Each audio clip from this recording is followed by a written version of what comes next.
Jehovah Andriamanitra io izay matoky ianao tokoa dia tahaka ny andrimboatr'iona izay tsy mihetsika fa mitoetra mandrakizay. Misaotranao izay fa vatolampy tsy mikoro ianao Andriamanitra. Azona ianteherana ianao amin'ny fotoana rehetra. Indreto izay tia hanambarana zany fianteherana fiaino aminao zany Andriamanitra rehetra. Fantatray fa nivokan'izany dia tena hoe tsy mihetsika, mijoro, tsy voahozongozona izahay. Satria ao aminao no mipetraka ny finoanay, ny fanantenanay. Ho amin'ny famonjenanay indrindrandrindra Andriamanitra dia aoka izany averinao aminay hoe izay matoky ianao dia fantatray fa tsy voahozongozona izany famonjena izany fa mitoetra mandrakizay. Inona moa ny zavatra manana valeur mandrakizay mihoatra ny famonjenanay dia izany tokoa tena hitoetra izany famonjenanay izany tsy hozongozona izany famonjenanay izany. Dia androany izay noho izany famonjena mipetraka ao aminao izany Jehovah dia hihira ny fonay rehetra izay, anandratra ny feonay izay, hidery izay, hitehaka izay, handihy izay, hivazona izay. Eo anatrehanao Jehovah satria mendrika loatra ianao, azo itokisana ianao, tsy miova ianao dia raina mandrakizay ianao tompo. Dia androany entana ny fonay Andriamanitra tsy hifantoka amin'ny zavatra hafa na ny zavatra mandeha any atokantrano any na ny zavatra mety nanavesatra na eto anatin'ity herinandro ity, apetraka eo amin'ny tompo-pahasoavanao zany androany Andriamanitra.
amin'ny herintsika ny resaka an'ilay hoe tanàn-dehibe ilay toerana nametrahan'Andriamanitra antsika ary nahitsika ny ho tokony fihetsiksika ny tokony fiatraikana ananantsika eo amin'ny tanàna izay nametrahan'Andriamanitra antsika nyresaka kentsika ny amin'ny teolojia ny toerana izay tsy nyresantsika lava fa nandalovantsika kely dia raha nyresaka an'izay tsika ny amin'ny hoe tontolo manodidina zay dia androantsika hiresaka kokoa ny amin'ny fo zay zany ny session faharoa momba ny amin'ny ainan'ny filazantsara ity dia hoe ny fo ny inona hoe ao anatin'izay fo zay a dia miaraka amin'izay lohateny zay dia hoe fomba anankitelo iainan'ny olona fomba telo iainan'ny olona ary tsy maintsy io no fomba iainan'ny olona eto amin'ity zao tontolo izao ity tsy maintsy ny ray aminareo no iainan'ny olona eto amin'ity zao tontolo izao ity endao hiditra avy hatrany amin'izay tsika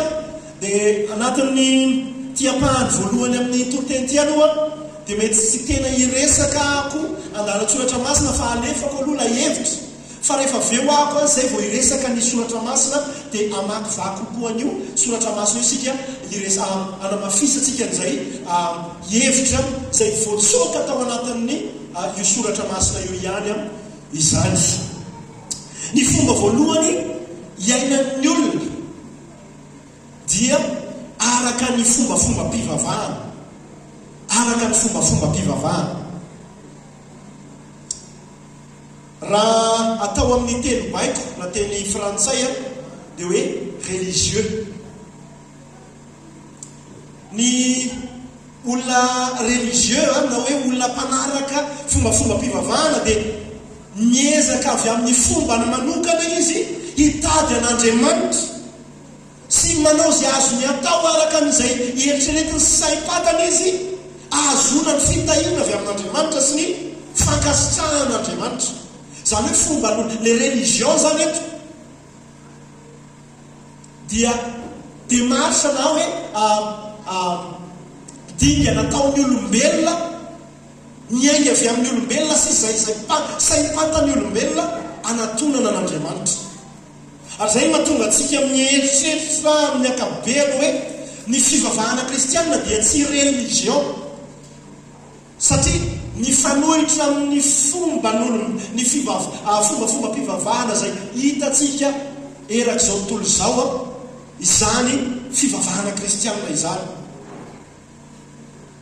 hita ao anatin'izay fombafomba-pivavahana izay hoe ny olona mpanaraka fombafomba-pivavahana dia manopy sampy izy ohatra anatin'izany resaka tromba fantatsika daholo hoe zany tromba zany mba manao fahofatana hoe iza malala zany tromba zany ay miakabiazantsika malala dia mandefandefa mozika dia aveo misy fanahyn'olona misy olona anankiray mandindy eo dia aveo irotsahany hoe fanahy le olona ny razambe tany amin'izany dia miteny tahaka ny la razambe dia aveo mietsika tahaka ny razambe dia manoro lalana sy ny sisa sy ny sisa ny resaka fanandrona fombafomba-pivavahana daholo zany ny resaka fandrona vao tsy enako nahita reportage teto Madagasikara dia gaga mihitsy ampiny amin'ny hoe tena miabetsaka ny olona zay inoko fa mieritreritra ny tenany kristianina izy fa nefany tena mbola mipratikean'izany resaka fandrona zany inona ny atao anatin'izany mbola fomba ny olombelona fiazahany olombelona hitady an'Andriamanitra fa nefa ilay fomba sy ilay Andriamanitra dia lasa tsy izy avy no hitany ao anatin'izay fa hitatsika indrindra io fomba anankiray io amin'ireo karazany mpivavahana zay eken'izao tontolo izao rehetra tahaka ny silamo ny jodaisma ny hindoisma fa ny tena mampalahelo any keo nefany dia ao anatin'ilay ataoko anatin'ny farantsosina fivavahana kristianina dia misy ny olona manana an'izay approche zay na zay dingana izay ao amin'ny fiarahany amin'Andriamanitra ka tena diso tanteraka lay dingana ataony ao anatin'io olona efa mpanaraka ny fombafomba-pivavahana ianao dia manana fomba fisainana tsorona amin'ny teny frantsay hoe moralisme zay tsy dia tena hitako loatra ny andikanana azy amin'ny teny malagasy fa adika amin'ny teny malagasy tsotra izy hoe moralisme zao le izy hoe makatony lalàn'Andriamanitra rehetrarehetra efa miresaka amin'ilay olona mpanaraka fombafomba-pivavahana ao amin'ny fivavahana kristiana io manao izay tokony atao ako, miezaka ny omarina ako. Dia izay ny eritreretiko fa mampiavana anako amin'Andriamanitra. Ny fifandraisako amin'Andriamanitra dia resaka pisinday. Ty ataoko aizany ianao Andriamanitra. Ary betsaka amintsika na dia eto anivontsika azy.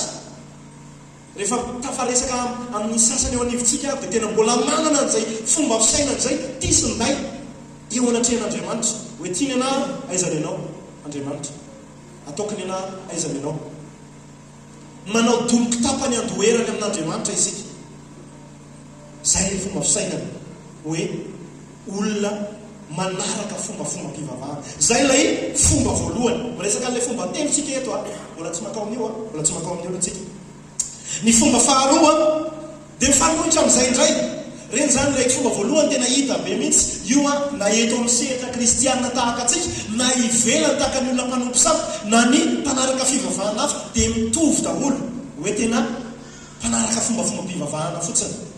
Fa ilay fomba faharoa indray dia tsy te halalana zany resaka fivavahana zany indray izy. Mifanohitra tanteraka amin'izay na antsoina amin'ny teny frantsay hoe ireligieux. Ary efa manomboka mahazo laka eto amin'ny tanàna, eto amintsika zany fomba fiainana sy fomba fisainana iray zany hoe tsy te halalana zany resaka fivavahana zany efa anganony tôly zany. Zany resaka fivavahana zany tsy miinteresse ana zany. Aloha za iana fiainako tsy misy an'izany fiainanao aorian'ny fahafatesana zany ataoko izay mampety ana zay reviko any io. Zay ilay fomba faharoa ary tena mibetsaka izany amin'izao eto anivontsika sy erak'izao tontolo izao.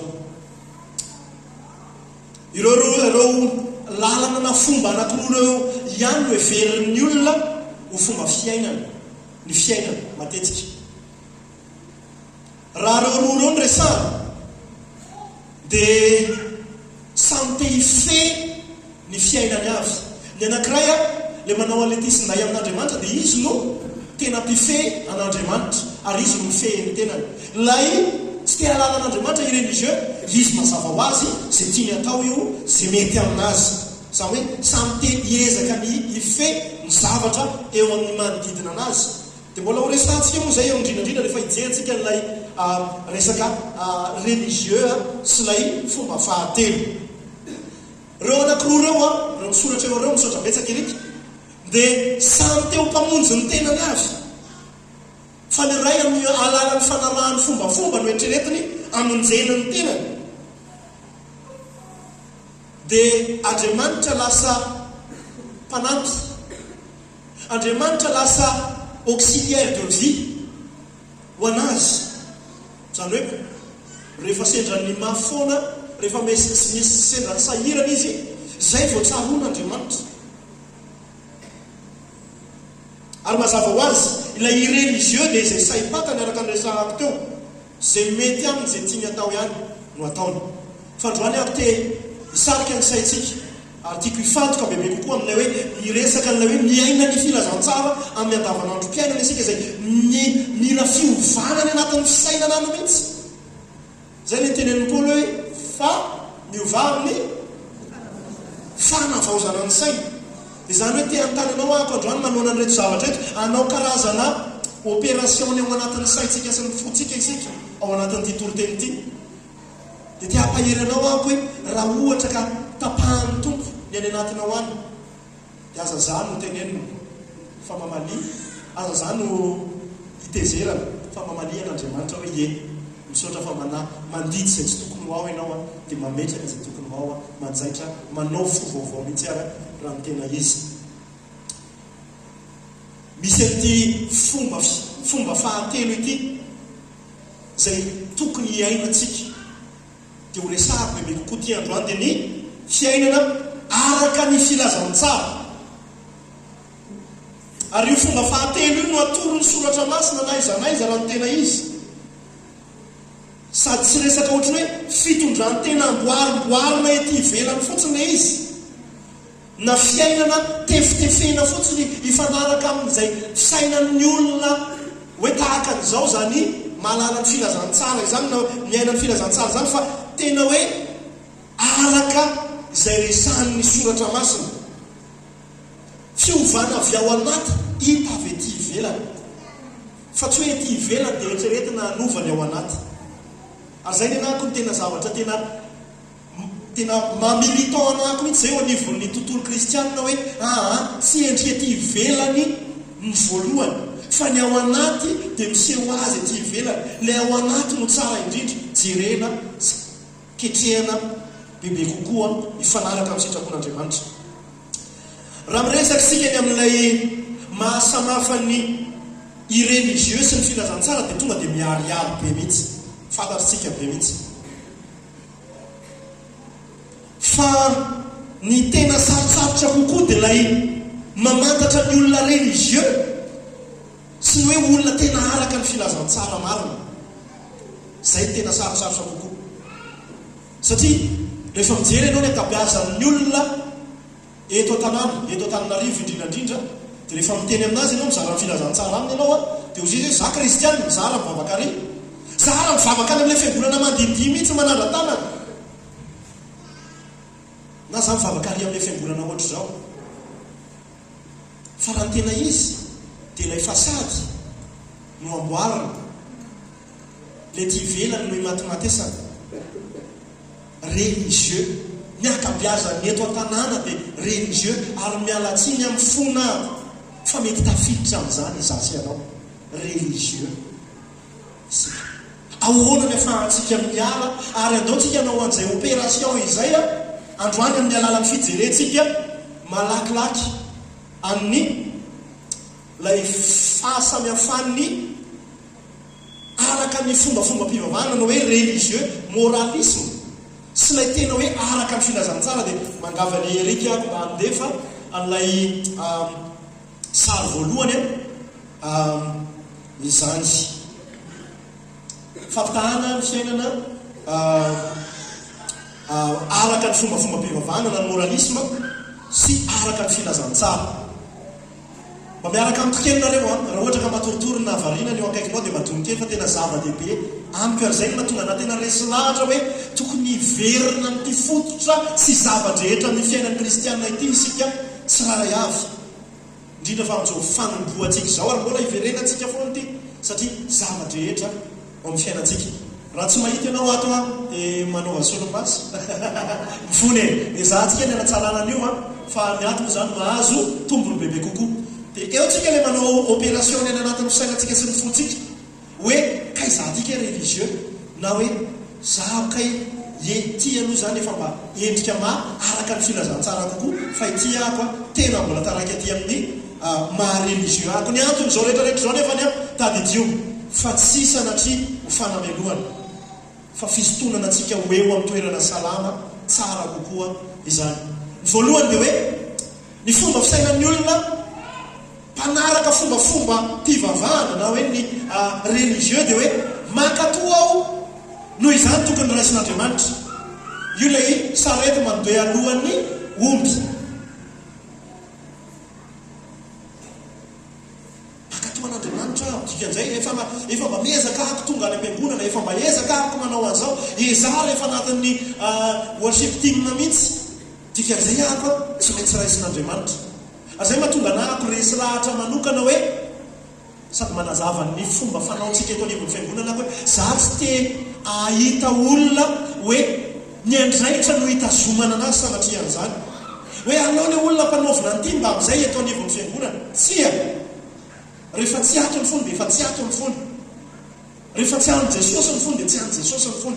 Dia zako tsy hitazona olona amina andraikitra zany mihitsy satria manino mamitaka olona zany ny eritreritra le olona hoe satria za efa manao an'ity dia dikan'izay Andriamanitra zany manaraka ho azy miaraka amiko. Nefa mety mbola tsy mandray ny filazantsara. Zay mahasarotiny anay ihany koa eo anivon'ny fitandremana ny fiangonana hoe zay olona manao asa fampona dia manomboka zao tokony olona efa nateraka indray satria misy fiantraikan'izany tsy te hamitaka olona sika. Fa ny araka ny filazantsara kosa dia hoe satria efa niraisin'Andriamanitra noho izany akato. Tanareo samy misy fankatoavana daholo na ny iray fa azosika ve ny mahasamihafa anazy? Ao ve mamanofa hokatanantsika? Ao le anankiray satria zahako efa noraisin'Andriamanitra dia noho izany ahako akato. Fa le anankiray hiezaka ahako hoe Jesosy eo maty vu jereo dia hoe manantena ho raisin'Andriamanitra avy eo. Faharoa, ny fo manosika na ny motivation dia tahotra kokoa no manosika ny olona ireligieux. Andeha anao anty aho so de ho tezitra amiko Andriamanitra raha tsy manao anty. Nde tsy hanao anty sao de ho tezitra amiko Andriamanitra. Fa le anankiray indray le araka ny filazantsara dia atosiky niny fankasitrahana. Hanao anty satria fankasitrahako an'Andriamanitra, ho fitiavako an'Andriamanitra. Leo amin'ilay fahatelontsika izao, ny olona mpanaraka fombafomba-pivavahana dia hoe mankatoa an'Andriamanitra ako mba azahoako zavatra avy aminy. Le resahako teo tisinday toy ny kitapany mandoherany Andriamanitra. Fa lay araka ny filazantsara indray ny fisainan'ny olona araka ny filazantsara dia mankatoa an'Andriamanitra aho mba azoko an'Andriamanitra tsy ilay zavatra atolony fa izy mihitsy. Dia ho zisika pastera ny olona ne sahirana fantatr'Andriamanitra tsara nefa sahirana ianao ny olona ne anatin'ny aretina anatin'ny zavatra maro samihafa sy ny sisa. Fa ny olona religieux dia mampiasa an'Andriamanitra ho an'ny tombotsoany, ho an'ny tenany manokana. Fa lay olona araka ny filazantsara malgré na dia eo aza ny fahasahiranana iainana ny zavatra sarotra iainana dia hoe mbola lay Andriamanitra nanavitra anaty. Satria resaka an'izany tsy eny amin'ny farany hoe fa maninona ny tokony izay fomba fisainana araka ny filazantsara. Ihany koa ifalitsika ho aminy sy anahafatsika azy izay kokoa ny toe-po sy toe-tsain'ny olona araka ny filazantsara. Dia ty mbola vao mainka mety haratra bebe kokoa ny ao anatin'ny fontsika ao amin'ity fahaefatra ity. Rehefa misy zavatra mitranga, zavatra ratsy eo amin'ny fiainantsika, raha ohatra ka religieux ianao dia tezitra amin'Andriamanitra ianao satria ny fiheveranao anazy dia hoe olona tsara ianao ary ny olona tsara dia mendrika fiainana tokony ilamina. Religieux ny fomba fisainana ohatr'izany. Ozy isika hoe efa nivavaka azy fa maninona Andriamanitra ny mbola avelanao miaina n'ity zavatra ity? Fa naninona ny nisy tranga tahaka an'izao avelanao? Fa rehefa araka ny filazantsara ny fiainantsika, ilay fomba ny filazantsara dia raha sendra sy ny tranga ratsy isika dia marary amintsika ilay izy, sahirana isika. Fa tsy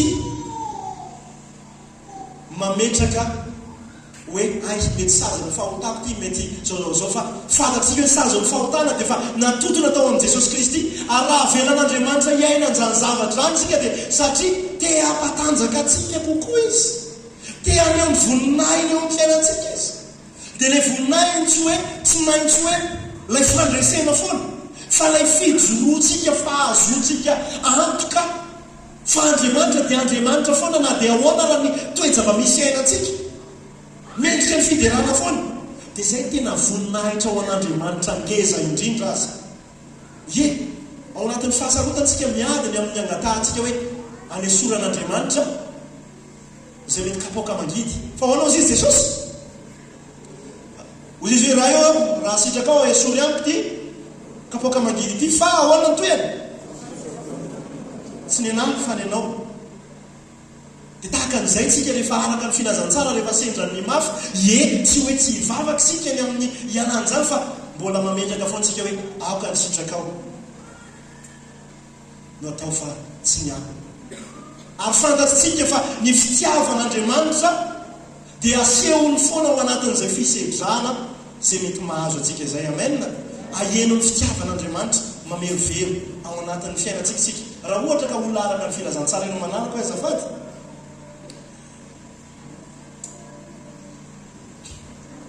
Tiany koa mbola manataka ny anatin'ny fontsika. Raha mahazo tsikera ny olona mpanaraka fombafomba-pivavahana sy ny olona araka ny filazantsara dia mety tahaka an'izao kokoa no hitantsika hoe tonga dia tezitra kivy tanteraka ny olona izay mpanaraka fombafomba fivavahana satria nihevitra foana izy fa mba tsara ihany izay le fieritreretana ny tena izay hoe tsara ka mendrika an'izao zay dia mety mbola tsy azonao ny filazantsara raha ohatra ka mieritreritra ny tsara hoe olona tsara ianao tsy hoe tsy hia tsara fa raha ny fieritreretanao ny tenanao dia hoe olona tsara dia alao tsy handay amin'ny tena tsika fa fantatsika fa olona tsy afaka daholo tsika fa ny fahasoavan'Andriamanitra no mandrafitra atsika narakony atsika sady zany dia anisany za dia anisany kanefa fantatro fa miasa manamboatra anahaka ny Kristy bebe kokoa Andriamanitra fa zay le izy hoe rehevo ny image tsika tenao zay centré amintsika foana ny olona religieux dia zay ny tantaranao religieux ianao centré aminao ny imagenao ahoana ny fijerin'ny fianakaviana ahoana ny fijerin'ny rahalahy koa ahoana ny zao za ka raha misy te hanimban'izay imageko zay potehako amin'ny fomba zay azoko atao rehetra mety amin'ny fomba milamindamina sy zay tena misy pahitany oatra ny fomba hanapotehako na tena miariary fa ny olona araka ny filazantsara indray raha tsika irainy isika tena marary ary tena sahirantsika ao anatin'izay fa fantatsika nefa ny hoe tena tsy tsara ane zahay fa miezaka ahako ny anahaka ny Jesosy Kristy ary fantatro fa tsy ezako fotsiny fa ny fahasoavan'Andriamanitra no nanosika aho dia ny fiziko na ny identitéako dia tsy miorona amin'ny zava-bitako na dia manao zavatra azy aho fantatsika Paoly ahoana ompe ozy izy Paoly zany ozy izy ka miasa mafy noho izy rehetra tamin'ny torimaso tsy ampy ditongotra lavabe kapoka intsivy amin'ny telopolo intelo saika maty nitoetra tao anatin'ny lalina sy ny sisa dikan'izany tena miasa i Paoly kanefa fantany fa ny fizina ny identité dia tsy mipetraka amin'izay zavatra ataon'izay fa ao amin'ny Kristy ny fizina ny fankatoavan'ny Kristy azy no ny finoana any Kristy dia tahaka an'izany ny olona araka ny filazantsara ny afantaranao ny tenanao hoe araka ny filazantsara kokoa ianao tsy hoe araka ny filazantsara kokoa esoroko le kokoa fa hoe araka ny filazantsara ianao raha iresaka vavaka indray sika samy mivavaka na ny religieux ary mety hivavaka bebe kokoa azy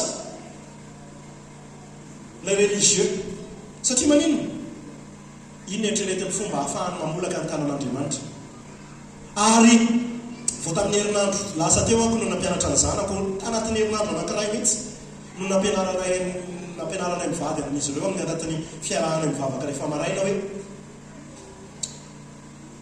tsy mila miimpressionné an'Andriamanitra isika fa tokony impressionné ny amin'ny Andriamanitra fantatr'Andriamanitra loatra le isika dia tena betsaka ny fomba fisainana nefa ary zay natonga anako hoe teny mbola kely tiako hieziko zay religiosité zay teo anivon'ny ankonako amin'ny zanako satria zay hoe mora mitsiry ilay esprit religieux ao anatin'ny olombelona dia ny olona religieux na ny olona mpanaraka fombafomba mpivavahana miankina fombafomba mpivavahana dia fangatahana kokoa ny anazy nataony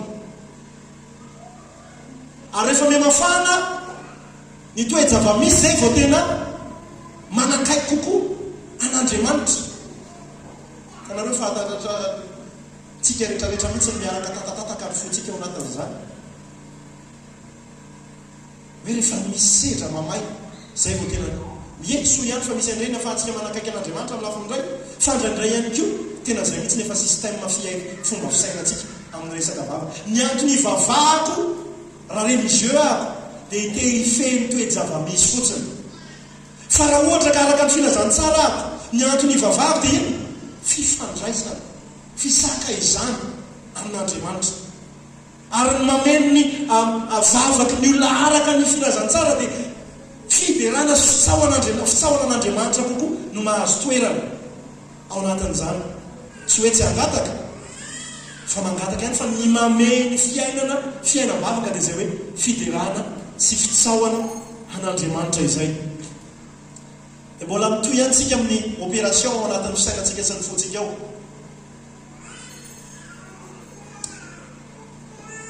ny fahitan'ny olona religieux ny tenany dia mibalote amina toerana anankiroa. Rehefa avoavo iny ny fiainany ara-panahy entre guillemets amin'ilay ilany anazy iny dia matoky tena tsara izy. Ary rehefa mifandray amin'ny olona dia tena feno fizahozahoana. Ny tenenako an'izany dia zako anisan'ny tena olona religieux, tena olona tena religieux.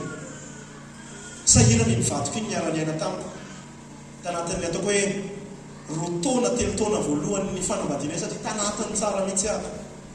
Mavita mifady ihany na maharitra, mavita manao an'ity vavaka rehetrarehetra ity, mavita manao an'zato zaro. Satria manino iny amin'izay iny no ijereko ny olona hafa rehetrarehetra dia rehefa tsy mavita mivavaka telo andro zany maivana tsy aza miteny korony alao magina. Ohatr'izany le fomba fisainana religieux mizaozao manambany ny olona hafa. Dia rehefa somary sahirakirana iny ny fifandraisana amin'Andriamanitra dia misitsitsika dia sahy intsony fa mahatsapa ny tena nitahaka ny olon-dresy tanteraka. Taridio fa mety misy zavatra tokony ananantsika ihany amin'ny lafiny iray, zany zavatra rehetrarehetra zany fa ilay motivation sy ilay fomba fisainana mihitsy no diso ao anatin'izay fomba mpivavahana moralisme izay. Fa raha ohatra ka araka ny filazantsara isika ny fahitantsika ny tenantsika dia mazava ho azy tsy miankina amin'ny zava-bitantsika fa miankina amin'ilay efa nataon'i Kristy teo amin'ny hazo fijaliana. Ary fantatsika fa ao amin'ny Kristy isika dia sady io ilay antson'ny raha tsy diso teny latina hoe simul justus et peccator. Fantatsika hoe mpanota isika sy vera kanefa no amarinina ihany koa en même temps. Fantatsika fa mpanota isika tsy mendrika ny ahafatesan'i Kristy kanefa nanehoany an'izay fahafatesana izay, nanaovany an'izay etsi-pitiavana lehibe izay mato atsika izy fonisika mbola fahavalo dia notiavany fatratra isika. Ary zany dia miteraka fanetretena lalina kanefa miteraka assurance ihany koa na fahazona antoka. Zany hoe mety samy mahazo antoka ny tenany a na lay religieux na lay araka ny filazantsara, fa lay zavatra ao ambadika ny anankiray a miankina amin'ny mérite, miankina amin'ny zavatra vita, ny anankiray kosa tena fantany fa miankina feno ao amin'ny Kristy Jesosy sy ny zava-bitany. Dao itsika manaraka dia mbola miresaka n'izay resaka identité izay ihany isika. Ny fizin'ny olona mpanaraka fomba mpivavahana ny lanjany dia miankina feno amin'ny asa mafy ataony, efa voaresaka foana izay, sy ny fahatsarany ara-moraly dia miteraka fanambanina ny hafa izay tsy tahaka azy. Fa ny fizin'ny olona araka ny filazantsara miivo amin'ilay maty azy, novonjena tamin'ny fahasoavana izy ka mijery ny hafa amin'ny maso-pahasoavana ihany koa. Fa ny fahasoavan'Andriamanitra no toy an'ilay miresahako teo hoe ny asa mafy mihoatra ny rehetra i Paoly, fa io nitoyany ie ny asa mafy kanefa ny fahasoavan'Andriamanitra no nahatoy izao ahy. Tena samy asa mafy na ny olona araka ny fomba mpivavahana na ny araka ny filazantsara, fa lay anankiray izay araka ny filazantsara dia fantany fa ny fahasoavan'Andriamanitra ny asa tao aminy no mahatonga azy afaka ny anao an'izay asa mafy izay. Farany mbola mandidina ny anatintsika any ihany. Sarotsarotra kely tia fa matetika ohatr'izay ny fomba fisainan'ny olona religieux. Raha nanota izy dia inona ny zavatra manosika azy hibebaka sy anatona alay Andriamanitra malaky?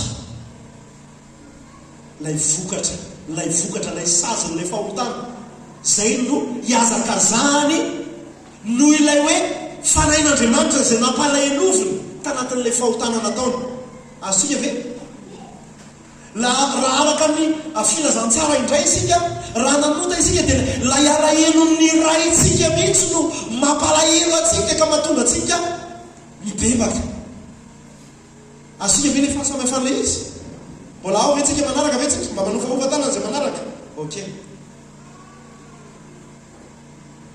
ny fibebahana ataon'ny olona religieux dia fomba ampifalinan'Andriamanitra mba anino mba hiverenan'ilay fankatoavan'Andriamanitra sy ilay fitahian'Andriamanitra fotsiny dia mbola miverina foa antsika hoe centré sur le soi za ny mety noble ny fijery amin'ilay izy hoe iny fa manatona an'Andriamanitra iny fa mivavaka amin'ny fahadianana iny fa manao an'izao manao an'zato zaroa mahafoy sy ny sisa sy ny sisa fa ny antony anaovantsika ilay fampifalinan'Andriamanitra dia mbola calcul hoe afahako mbola izaho ihany no bénéficiaire ao anatin'ilay izy dia araka ny teny teo fibebahana mifantoka amin'ny tena kokoa satria mbola ny tombontsoany foana no tadiaviny ao anatin'izay dia za zany te hiala amin'izay le hoe fivavahana kristianina tena ohatrany hoe anthropocentrique mifantoka amin'ny olombelona mifantoka amin'ny tena izay fa raha olona araka ny filazantsara ianao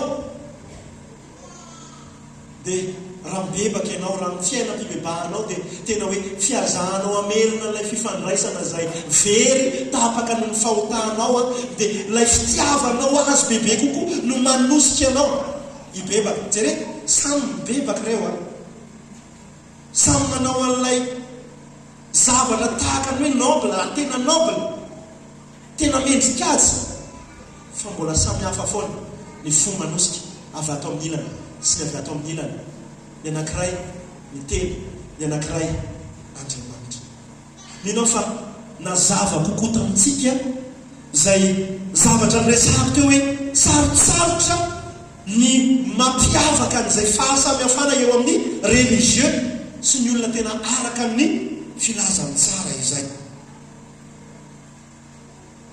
araka nyresahako teo afaka miala teo amin'izay raha ohatra ka misaotra betsaka erika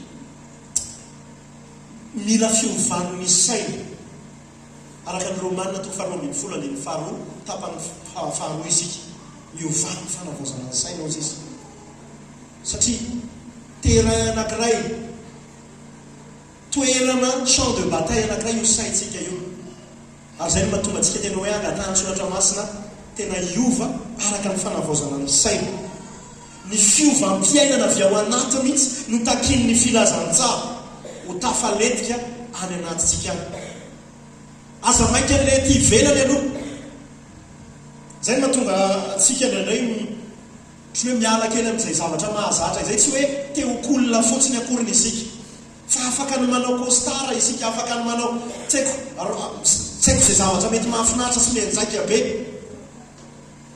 fa ndraindray mbola misincruste hoe mbola tafapetraka any amin'ny arakaraka any amin'iny fomba na ny fomba fiakanjony any lefa maha-religieux dia ndraindray koa afaka ny religieux amin'ilay colitude atsika izy hoe lasa izao kolona izao ndray no lasa fombafomba mpivavahatsika asika hoe le zavatra tiako resahana somary sarotra kely le izy kanefa ny tena ataovy mazava ny ao anatin'ny fonao hoe za te hiainy ho araka ny filazantsara kokoa ny ahitana hoe efa manomboka lasa religion atsika ilay colitude zay tiatsika lasa ohatra hoe culture ny fiaingona atsika dia hoe raha misy olona manao costara avy any dia ozy itsika hoe fa hoana koa tia voatra misy ohatranay na misy olona vehivavy manao talon sy ny robe sy ny ohatrany oe ngatsy asika izy mora kely ny idiran'ilay esprit religieux any anatitsika dengany raha avy nanao opération tsika dia nanao oana fahitanareo ny tenanareo voadididy tsara za no tena tsapako voatako voakapakapa tsara mihitsy ny any anaty any fa misy fanoharana ity amaranana anazy fanoharana malaza zay nampiasan'i Jesosy zay atana andreo fomba fiainana anankitelo ireo dia inona ilay fomba fiainana voalohany moralisme ina ihany koa nazo itenena anazy religieux ary ny teny gasy araka ny fombafomba mpivavahana ny faharoa iny tonga dia mazava be mihitsy i religieux dia lefa teny ny fiainana araka ny filazantsara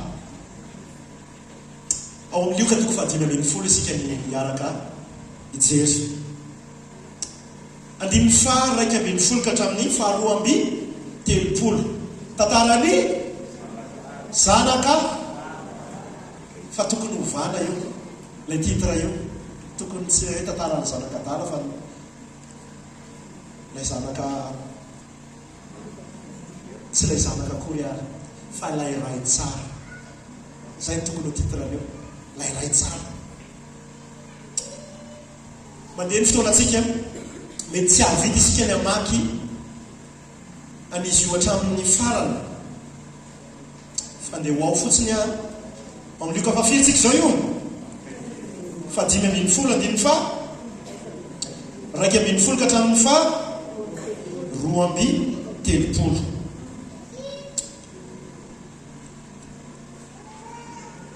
Tena tsy afaka nijery antsontsika fa ndao tonga dia fitiniko ilay izy. Raim-pianakaviana ilay ohatra noraisin'i Jesosy teto. Raim-pianakaviana nanjanaka firy na nanjanaka roa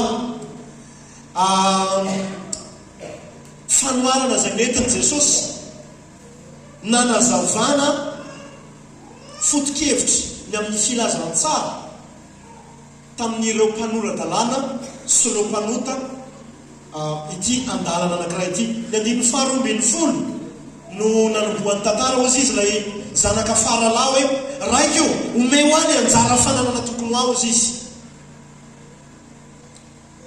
Janona kely eo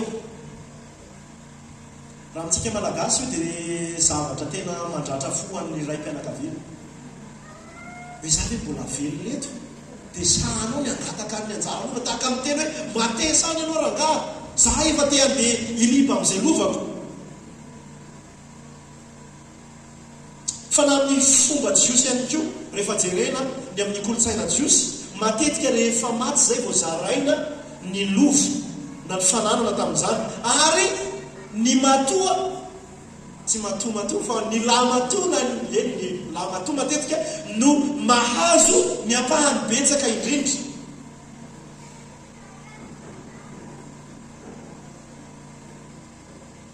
Mety tanatin'ny filana sy rehetrarehetra ilay faralahy teto fa mety tanatin'ny famoiza-po ihany koa satria fantany hoe apahany kely amin'reto fotsiny ny no azoko hoe ka aloha rangaha zaho omeo anany na aloha za hiala teto.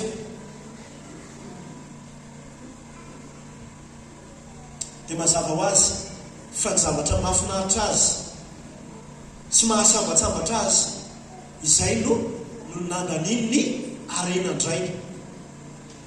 Apetsaka ny olona tahaka an'izany amin'izao fotoan'izao hoe Andriamanitra no mamatsy azy, Andriamanitra no manome azy arena fa hoe anao anaovako izay tiako anaovana anazy ty.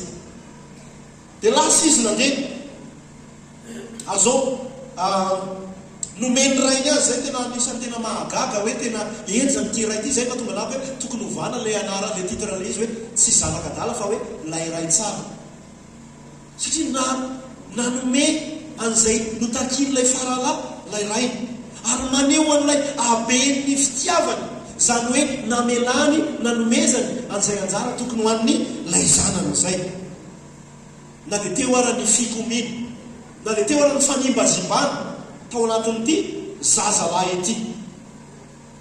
Dia tahaka ny maneho an'ilay fomba fijerin'Andriamanitra ao amin'ny Romana toko voalohany andiny fa 4:20 raha tsy diso ako izay hoe te anao izay tany kipinao ianao ondana ary ataovy ary ao anatin'ilay fiandrianan'Andriamanitra sy fitiavan'Andriamanitra ihany koa raha amin'ny lafiny ray no nanaovany an'izany. Dia lasa ty zatovolahy ity nandany izay fananana nomena azy tamin'inona tamin'ny fiveloman-dratsy. Inona daholo nandaniny azy? Vehivavy janga, inona koa? Revy, dinsa sy ny rehetrarehetra iny.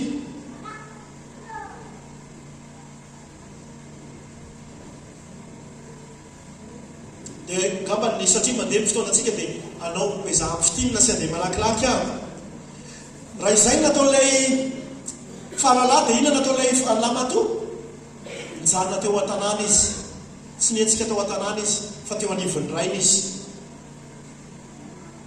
reo zanaka-roalahy ireo dia maneho lay zavatra anankiroa voalohany, fomba roa voalohany dia raha antsika nijery teo. Lay lamatoa dia maneho an'ilay olona mpanaraka fombafomba mpivavahana, hainy tsara hoe tsy mety zany filibana izany, hainy tsara hoe satsy andaniny fananandraiko amin'ny mpivaritena sy ny fahotana maro isan-karazany. Fa io lamatoa io ihany koa na dia nitoetra tao an-tranony rainy azy dia mbola very, tafasaraka tamin'ny rainy.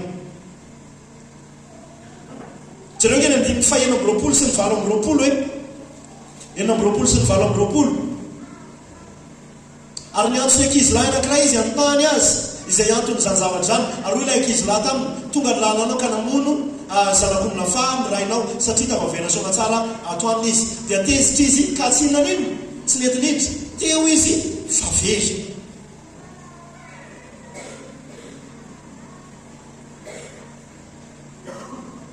Tsy netiniditra. Rehefa eniny hoe ilay nandany ny fananana no mbola nandaniana fananana indray rehefa nody. Ary ny fananana izay nilaniana rainy teo fanana tokony an'izy, tokony ho an'ilay lamatoa fa nilaniana tamin'ilay faralahy. Dia tahaka an'ilay faralahy dia ny zavatry ny rainy kokoa no nahaseriny azy. Ny zavatry ny rainy no notadiaviny fa tsy ilay fifandraisana tamin'ny rainy, satria nasehoany tamin'io andininy 5 ka hatramin'ny 7 hoe tsy ianao dada ny tena miinterese anahy fa ilay zavatra azonao menana, ilay zavatra andrasako eto mandra-pahafatanao, kanefany anjarako menao an'ilay faralahy. Tsy manaiky an'izany aho satria ilay zavatra tadiaviko mihitsy no voamaika alefanao. Saminy harenan'ilay rainy no nahaseriny an'izy roalahy, fa ny fomba fakana azy no samy hafa. Ny anankiray farazika tsara hoe nalainy tamin'ny alàna fanimbazimbana ny rainy tahaka ny fanaovana tsinotsinona ny rainy, fanaovana ny rainy tahaka ny tsy misy tahaka ny faty, fa ny anankiray kosa tamin'ny alàlan'ny fetrapetrahany tsara tao atokantrano.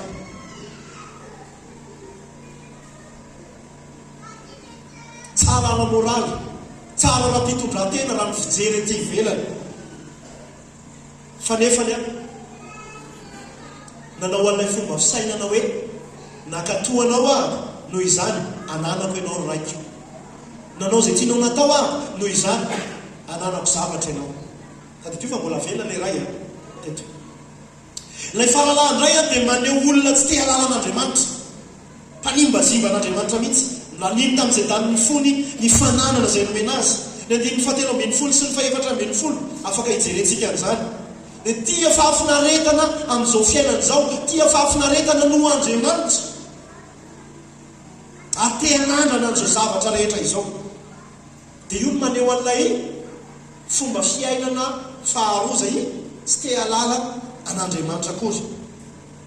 Dia araka ny teneniko teo hoe mitovy nefa izy roalahy reto, samy tsisy lina amin'ny fifandraisana amin'ny rainy fa ny fananany rainy. Ny ray mihevitra fa ny fahendreny sy ny fahatsarany fitondran-tenany no akany an'ilay arenany rainy, ary ny anankiray lohamboto no eritreretiny akana ny izay arenany tiany alainy.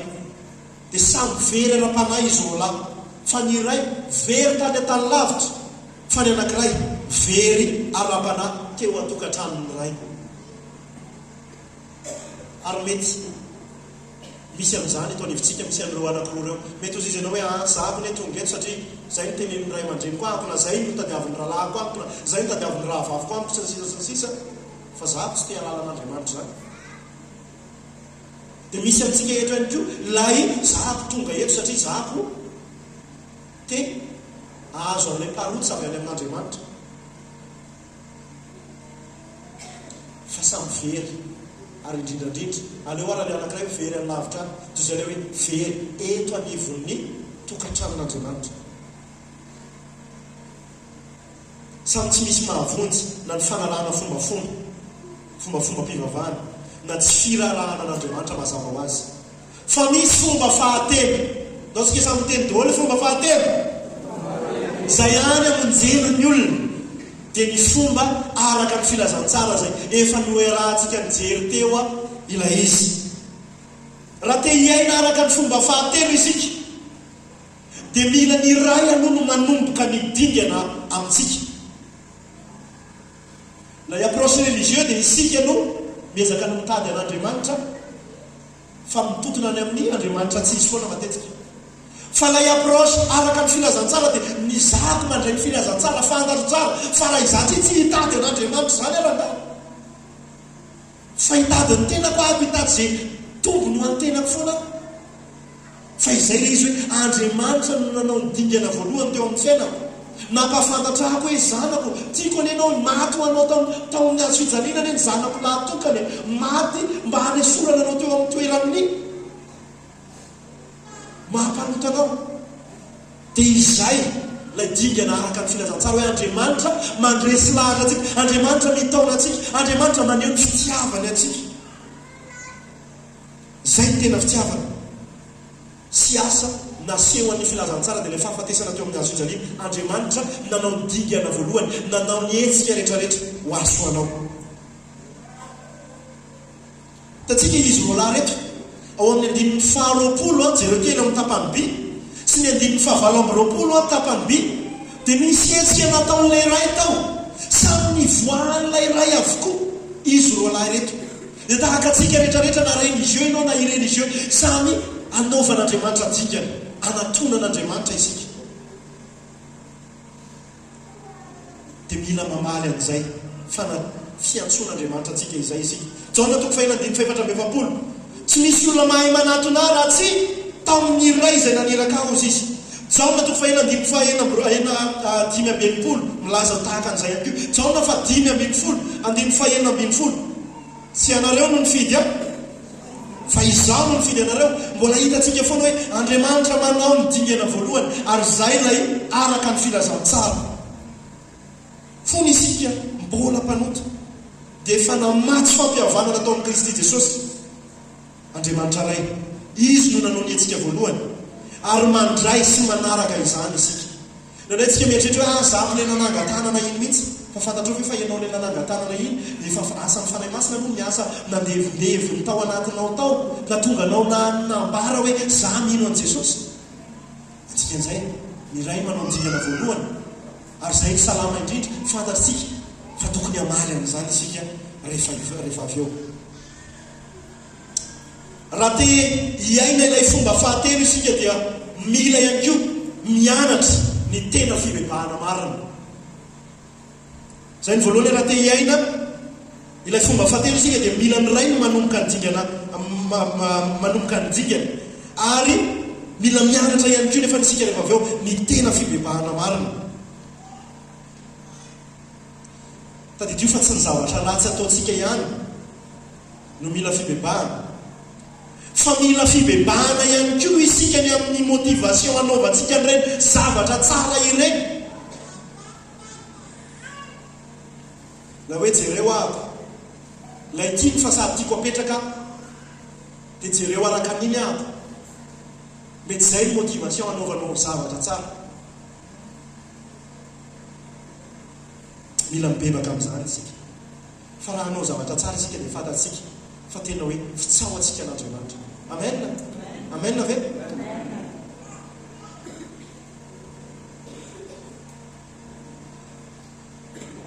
Indray religiosité no manosika antsika anao zavatra fa tsy fitiavana azy. Inona tonga lehilahy matoa tsy nentiniditra tao amin'ilay fety izay mikarakara ny rainy satria nakatoa foana izy. Inona le nakatoa foana? Zavatra tsara ne zany. Indraindray ny fankatoavantsika zany motivé amina motivation diso. Fa aoka ho amina motivation tsara. Za tsy miteny niaraka anjehantsika teo hoe samy manao an'izao reto fa lay fo manosika no mahasamihafa azy.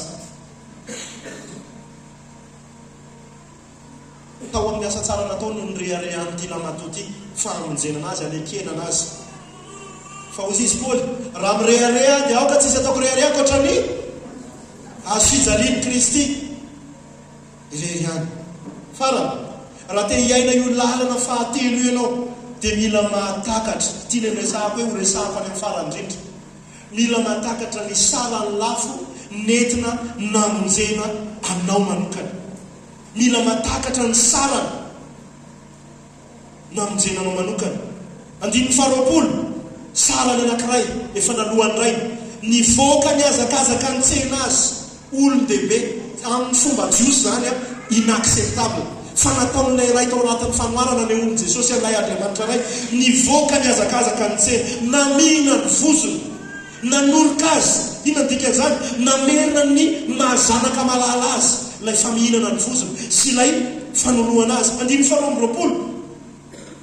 alao aingana ny akanjo tsara indrindra, tsy hoe mpanao akanjo fotsiny tsara indrindra, namerina ny asiny ny maha olona azy satria mety efa rotarota ny akanjony efa simbasimba dia naverina izay asy maha olona azy zay, asy peratra amin'ny tanany, namerina ny fahefany, asy kapa ny tongony, namerina ny zoa mazanaka fa tsy mpanompo itsony azy. Sarany daholo zany izy, koa daholo zany rehetrarehetra zany. Fa raha mba tsara fanahy tsy tia zokiny ty fahalalana ty dia onomeny ampifaliana avokoa ireo zavatra rehetrarehetra natao tamin'ity fahalalana ity. Fa indrisy fa tsy nanana zoky tsara izy. Toa iaraka hitsangana isika. Indrisy fa tsy nanana zoky tsara ity fahalalana ity. Indrisy fa tsy nanana zoky tsara ity fahalalana ity. Aonao izy any teo? Indrisy fa tsy nanana zoky tsara izy, fa izasy ianao manana zoky tsara isika. Manana zoky tsara ianao rahalahy, manana zoky tsara ianao rahalabavy. Ny ainy mihitsy no sarany tsy maintsy nalohany natolo ny hividianana atsika zay very tamin'ny fanarahana fombafombam-pivavahana ianao, very tamin'ny fandehananao amin'izay damikipinao ireligiosité, ireligieux ianao, very tany amin'ny rehaka sy filany zao tontolo zao ianao. Fa nalohany ny sara ny avo indrindra. Rehefa nalohany ny sara dia mbola afaka mijentsika eo ny Efesiana 1 sy 2 dia mbola nasiana peratra isika, mbola nasiana ny ty akanjo vaovao, no kirarona, no fihinana. Tsy vitany sara teo amin'ny hazo fijaliana fa naverina tamin'ny asiny mahazanaka Andriamanitra zay nandray anio zokintsika io dia Jesosy Kristy izany. Sofa manana zoky tsara ianao.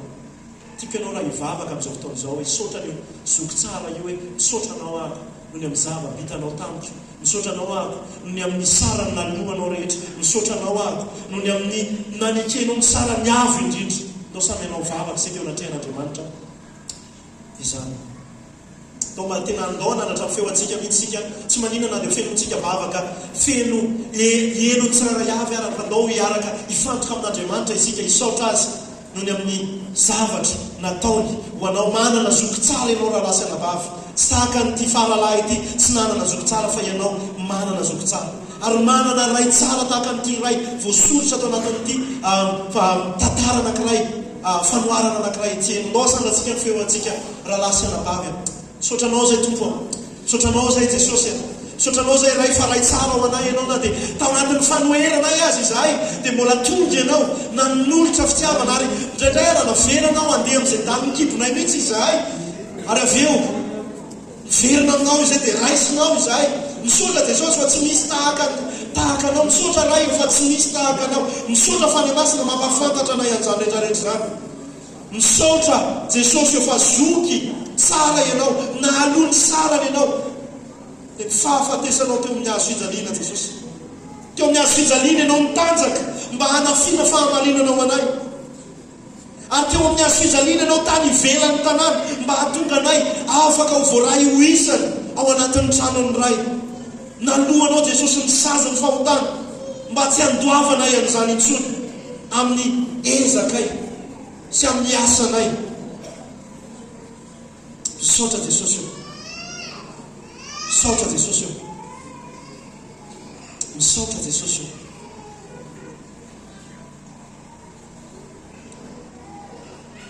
Tsy hiala amin'ny ilay fomba voalohany sy ilay fomba faharoa isika. mandra-pahatakaratsika ny salany lafo na lohan' Jesosy Kristy amerenana antsika ho ao an-tranony ray indray ary